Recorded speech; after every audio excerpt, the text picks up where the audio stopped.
എൻ്റെ പേര് സാം സക്രിയ ശീമാങ്കുന്നേൽ. ഞാനിപ്പോൾ മൊബൈലിൽ വന്നിരിക്കുന്നതിൻ്റെ കാരണം എന്താണെന്ന് വെച്ചാൽ 2017 മാർച്ച് മാസം 5-ാം തീയതി കാണാതാവുകയും പിറ്റേന്ന് ഇന്ന്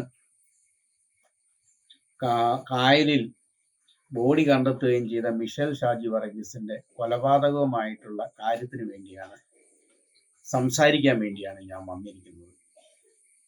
ഞാനിത് പറയാനുള്ള കാരണം എന്താണെന്ന് വെച്ചാൽ 8 കൊല്ലമായി ഈ കുട്ടിയുടെ മരണവുമായി ബന്ധപ്പെട്ട് ഞങ്ങൾ ഓടി നടക്കുന്നത്.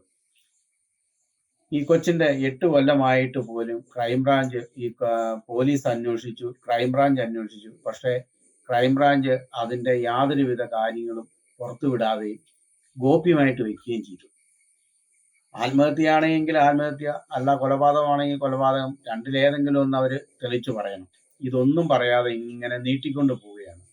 അതുകൊണ്ട് ഞങ്ങൾ ഹൈക്കോടതിയിൽ ഒരു കേസ് ഫയൽ ചെയ്തു. ആ കേസ് ഫയൽ ചെയ്തതനുസരിച്ച് ഹൈക്കോടതി കേസ് വിളിക്കുകയും ക്രൈംബ്രാഞ്ചിനെ അതിരൂക്ഷമായ രീതിയിൽ അവരോട് സംസാരിക്കുകയും ചെയ്തു. എന്നിട്ട് കോടതി പറഞ്ഞത് എത്രയും വേഗം ഈ കേസിന്റെ റിപ്പോർട്ട് കോടതിയിൽ വയ്ക്കണം എന്നാണ്.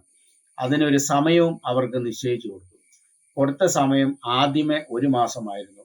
പിന്നെ അത് 1 മാസത്തോടെ നീട്ടിക്കൊടുത്തു. പിന്നെ അത് വീണ്ടും 1 മാസത്തോടെ നീട്ടിക്കൊടുത്തു. എന്നിട്ട് പോലും ഇതുവരെ അവർ ആ കേസ് വെച്ചിട്ടില്ല, കോടതിയിൽ അത് സബ്മിറ്റ് ചെയ്തിട്ടില്ല. അതുകൊണ്ട് ഞങ്ങൾ ഇത്രയും നാളും കരുതിയിരുന്നത് ക്രൈംബ്രാഞ്ച് അത് കൈകാര്യം ചെയ്യുമെന്നാണ്. പക്ഷേ അവരത് കൈകാര്യം ചെയ്യാതെ വന്നപ്പോൾ ഞാൻ ആദ്യം മുതലേ ഈ കൊച്ചിന്റെ കേസുമായിട്ട് ബന്ധപ്പെട്ട് ഓടി നടക്കുന്ന ഒരു വ്യക്തിയായിരുന്നു. ഞാൻ കണ്ട ചില കാര്യങ്ങൾ നിങ്ങളോടുമായിട്ട് സംസാരിക്കാൻ വേണ്ടിയാണ് ഞാനിത് പറയുന്നത്. ഞാൻ കണ്ട കാര്യം എന്താണെന്ന് വെച്ചിട്ടുണ്ടെങ്കിൽ 2017 മാർച്ച് മാസം കഴിഞ്ഞ് ഏതാണ്ട് മാർച്ച് മാസം അവസാനമൊക്കെ ആയപ്പോഴത്തേനും ഈ കേസ് ക്രൈംബ്രാഞ്ചിന് വിടുകയും അന്ന് ഏറ്റെടുത്ത കേസ് ക്രൈംബ്രാഞ്ച് വളരെ ഭംഗിയായ രീതിയിൽ അത് അന്വേഷണം കൊണ്ടുപോവുകയും ചെയ്തു.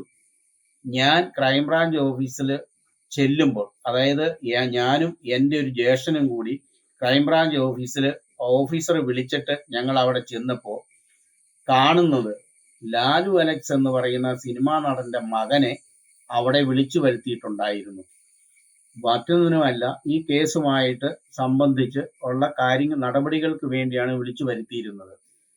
ഈ വിളിച്ചു വരുത്തിയിരുന്നപ്പോൾ അന്ന് ആ ഓഫീസർ ഞങ്ങളോട് പറഞ്ഞത് എന്നാന്ന് വെച്ചിട്ടുണ്ടെങ്കിൽ, ഞങ്ങൾ കേസ് തെളിയിച്ചുകൊണ്ടിരിക്കുകയാണ്. ക്രൈംബ്രാഞ്ച് ഓഫീസർ പറഞ്ഞത് ലാലു അലക്സിന്റെ മകനെ ഞങ്ങൾ വിളിച്ചു വരുത്തിയിട്ടുണ്ട്.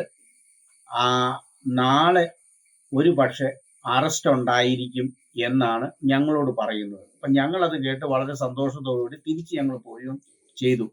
ഞങ്ങൾ പോരുന്ന സമയത്ത് ഈ ലാലു അലക്സിന്റെ മകനും അവിടെ നിൽപ്പുണ്ടായിരുന്നു. പിന്നീട് ഞങ്ങൾ പിറ്റേ ദിവസം അറിയുന്നത് ലാലു അലക്സിന്റെ മകൻ അമേരിക്കയിലേക്ക് കടന്നു എന്നുള്ളതാണ്. കേസ് വഴിതിരിച്ചു വിട്ടു എന്നുള്ളതുമാണ് ഞങ്ങൾ അറിയാൻ കഴിഞ്ഞത്. മാത്രവുമല്ല, ഈ കേസ് അത്രയും തെളിയിക്കാൻ കൊണ്ടുവന്ന അന്നത്തെ ഓഫീസർമാരെ സ്ഥലം മാറ്റുകയും ചെയ്തു. പിന്നീട് വന്ന ഓഫീസർമാർ അവർക്ക് അനുകൂലമായിട്ട് സംസാരിക്കാനാണ് നിർബന്ധപൂർവം ഞങ്ങളുടെ പേരിൽ തന്നെ കേസെടുക്കും എന്ന് വരെ പറഞ്ഞ ഓഫീസർമാരും ആ കൂട്ടത്തിലുണ്ടായിരുന്നു എന്നുള്ളതാണ് എനിക്ക് പറയാനുള്ളത്.